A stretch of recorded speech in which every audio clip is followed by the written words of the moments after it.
Merong kwento, dapat ito ay meron ding banghay sapagkat ang banghay ay mahalaga sa kwento upang hindi malito ang nakikinig at umuunawa o maiwasan ang pagkakamali sa pag-unawa ng kwento. Kaya napakahalaga ng banghay sa kwento. Pabula, ito naman yung mga hayop ang kagamitan upang ipakita ang pangyayari sa kwento. Samantalang ang parabola, ito naman yung tungkol sa Biblia o may koneksyon sa Biblia ang pinapakitang pangyayari.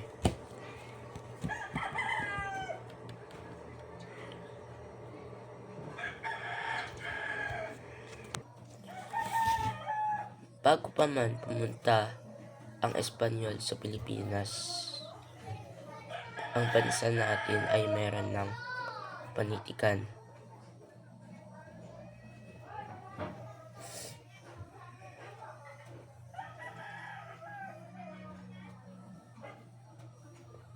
At meron ding sariling reliyon. Ito yung anito.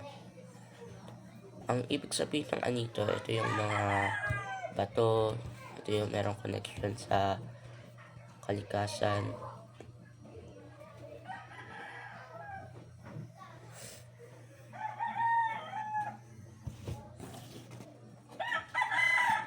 Ano ibig sabihin ng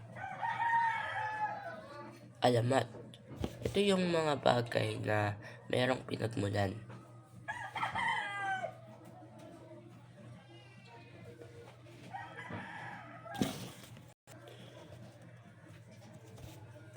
Pag-usapan naman natin tungkol sa exercise or ehersisyo.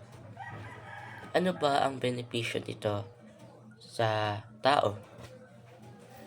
Ang benepisyo ng exercise o ehersisyo na sapat ay pinapabilis ang tibok ng puso na dahilan kaya mabilis din na ibibigay ang dugo sa lahat ng organ na nangangailangan ng dugo, na magiging resulta ay positibo. Magkakaroon ng sapat na lakas ang tao.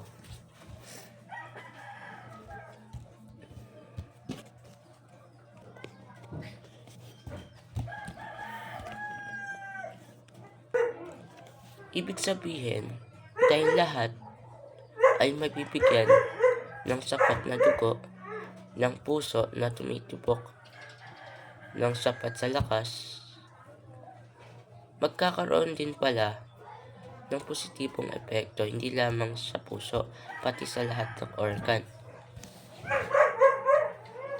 Kaya napakahalaga na mag-exercise o mag-ehersisyo.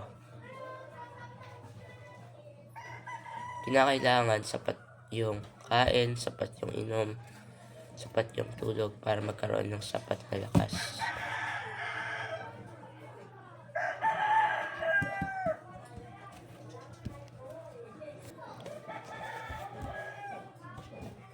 Ang awiting bayan ay tinatawag din kantahing bayan. Ito yung isa sa mga uri ng panitikan.